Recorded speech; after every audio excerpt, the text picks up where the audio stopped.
cars are really easy to work on. Come on, check it out. One big drain plug right in the middle for the transmission. It's actually my first time under here. So while this thing plays the drain game, take a look at your inspection plug. Just a little bit of fine metal, that's good.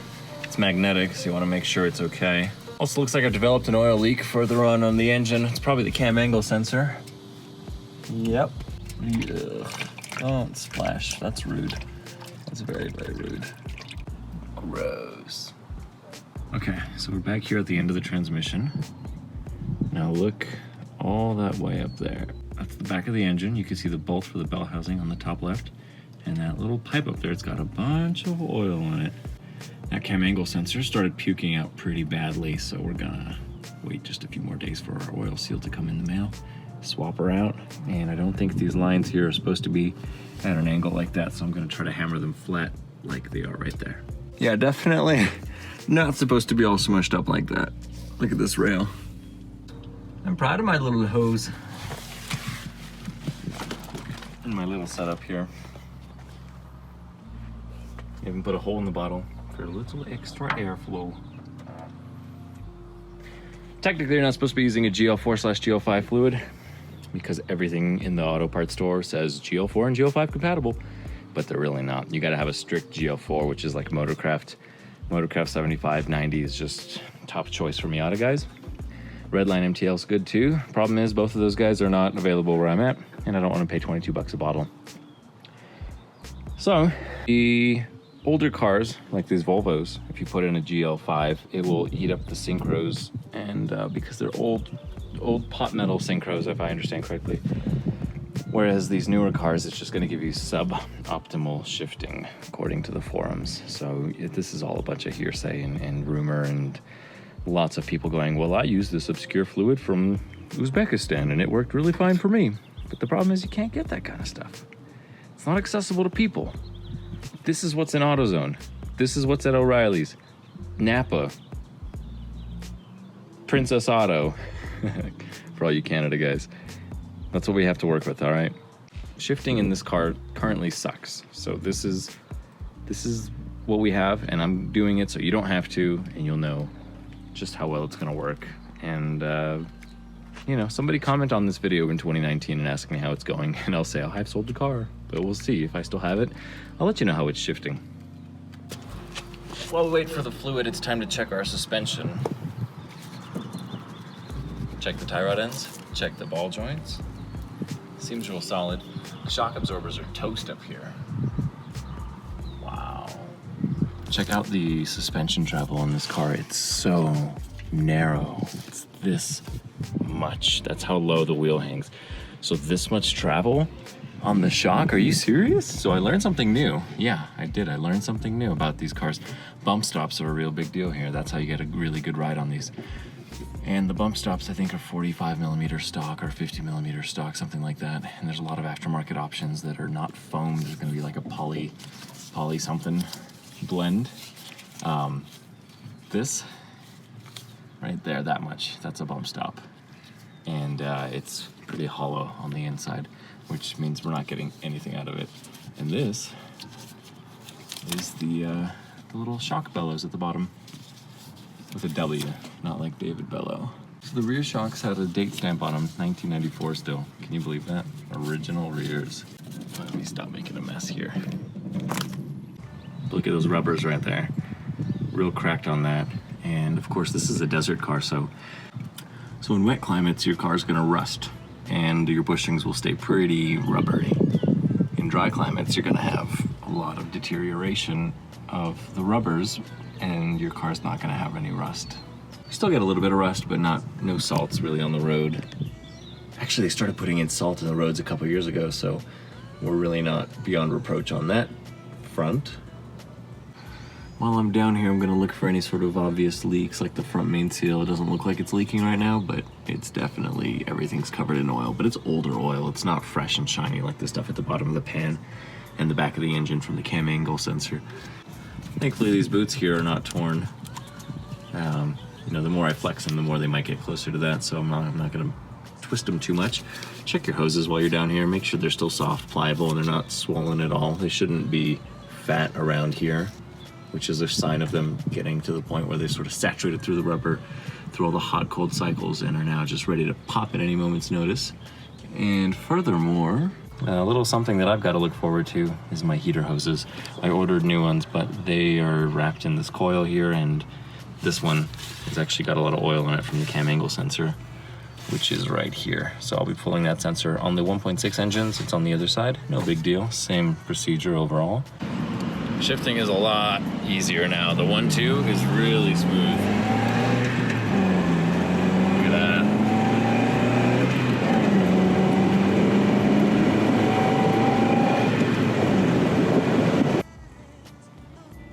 Okay, it's another day. Let's do the brakes.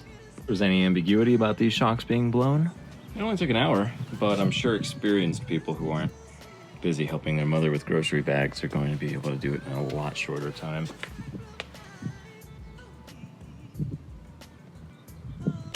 here's my really dirty fluid. Oh man. With a cute assistant pumping the brakes.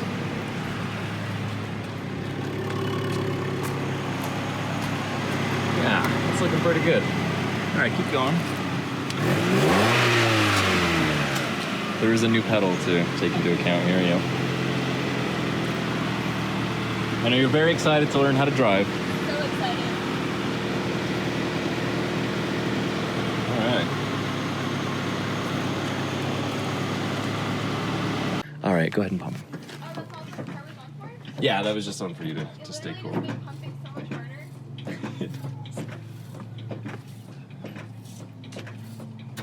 Oh, that looks so good. That looks so good. All right, go a little slower though, because we don't want to run out of fluid too quickly. Okay, hold that right there, girl.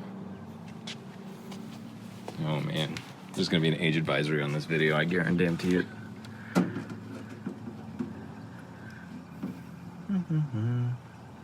I keep forgetting the cap is holding pressure in the bottle, so as I pull it off, it just sprays everywhere. Get some brake cleaner. It's a good thing I bought 12 of them. Hopefully it moves on. He's waiting for that their little buddy that was underneath the hood of that car.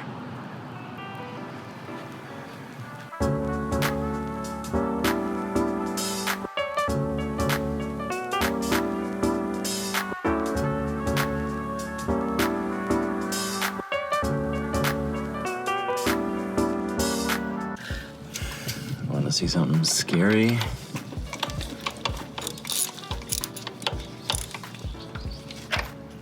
Ugh, oil.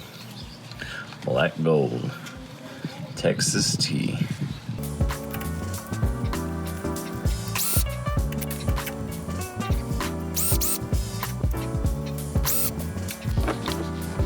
I am just finding all kinds of old and brittle goodies here. I only removed this because it's easy, and now it's out of the way. Okay, I'm very nervous to remove this. You don't want to mess up this position. Because, I don't know why I need to talk with an accent like that. I've been watching other people's videos. Okay, here we go. The cam angle sensor. Please come out. Please. Please help. How does this come out? Oh no. Oh. There we go. Okay. Position, O-ring, lots of oil leak. O-ring is flat on these sides. See how flat the O-ring is now along the side? It's not helping anything. We're gonna clean this up. And our notched tooth is at just the halfway mark on the left. So we're gonna call that 11 o'clock. Okay, cleaned it up a little bit. Make sure that position stays the same. Got my pick it out.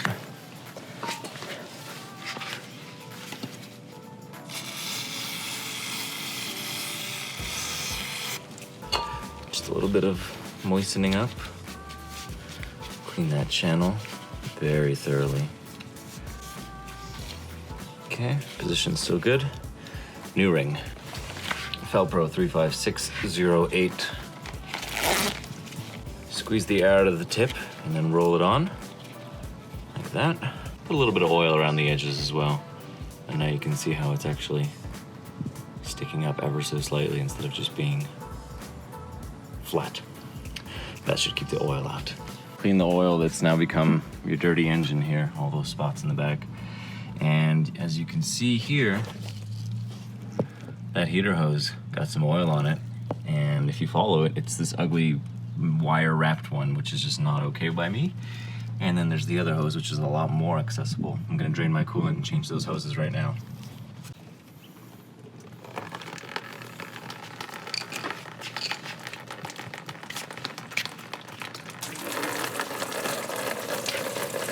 While that's draining, let's clean this valve cover up. Indeed, a very good thing that I changed those hoses because they were gross and falling apart. Ugh. That one got a little bit deformed just because it was so stuck on there and the pliers shaped it poorly. I'm getting sunburned, so I'm gonna go finish this tomorrow morning.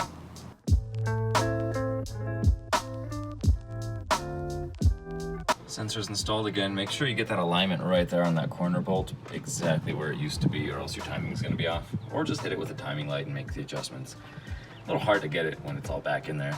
A little bit of grease on the cam gears so they don't have to have a dry start. This is the cleanest it's ever gonna look. I just wanna enjoy it.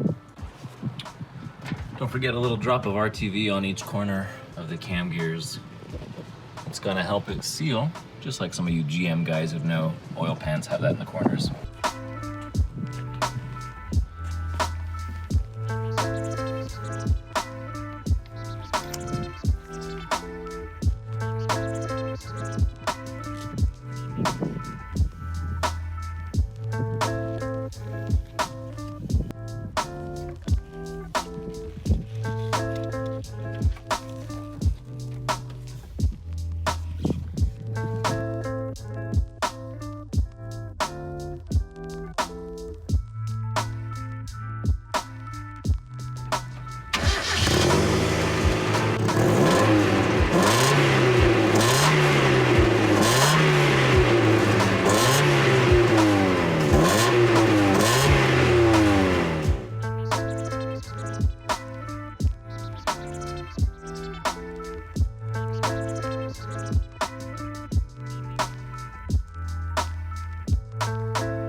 One thing I didn't notice right away is the bottom spring. The seat's pretty flat, but it's got these little notches here and there.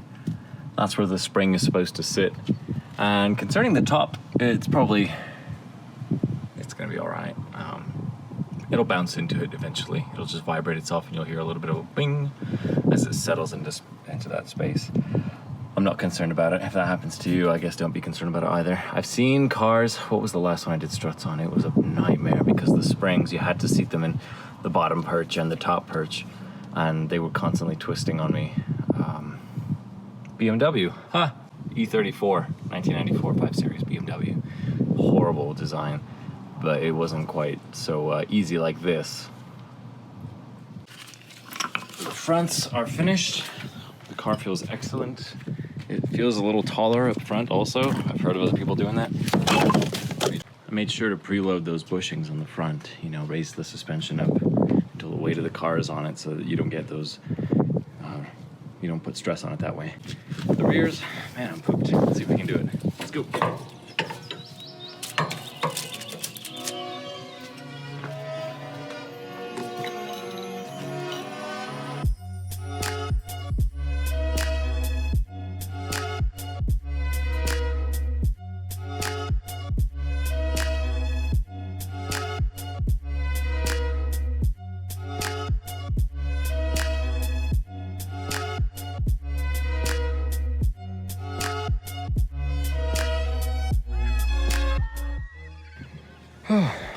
tired. The sun is about to set, and I was getting so emotionally and physically prepared to be over.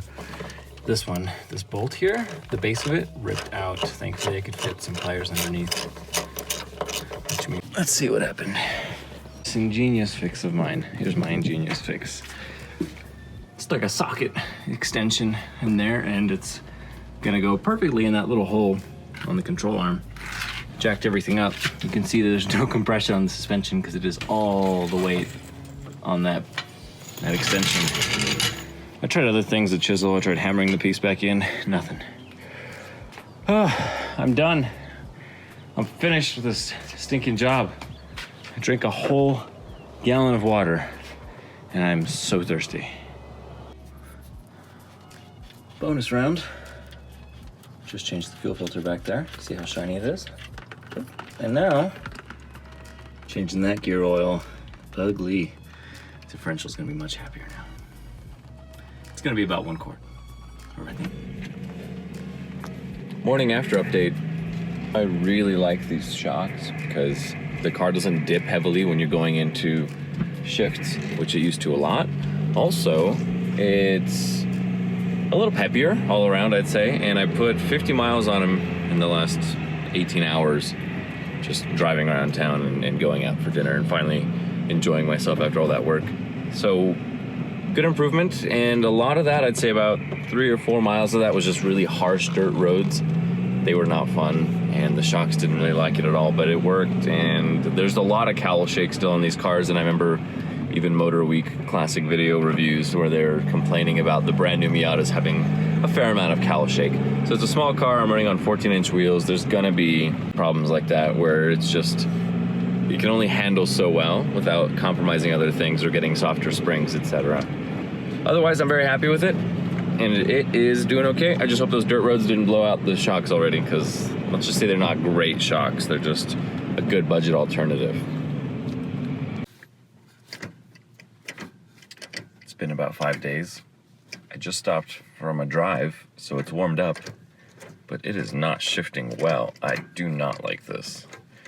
So that GL5 stuff is just making it a little harder on the brass parts, which means we gotta go to a strict GL4 fluid, which means I gotta finally bite the bullet, buy some Redline MTL or the Motorcraft stuff. I think Redline's gonna be cheaper right now, and do another change. I haven't even recycled the boxes yet, those green Sensen boxes, and already I've got a problem with one of my new struts.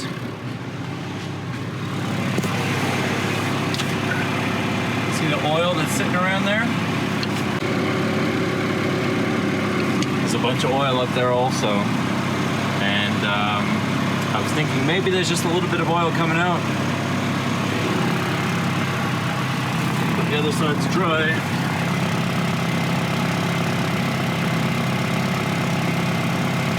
A couple of things I'm gonna have to address now. I've got a blown out strut already, if you can believe it. I changed the tail light, found a spare yesterday, so it's no longer this thing. Ugh. Ugh.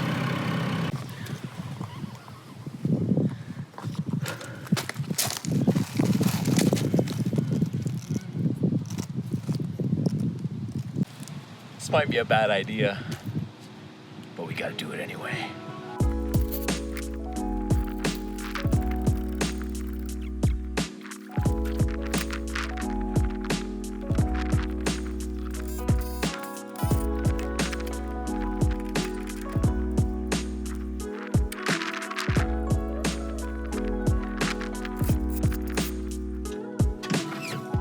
They're bigger, but they weigh less.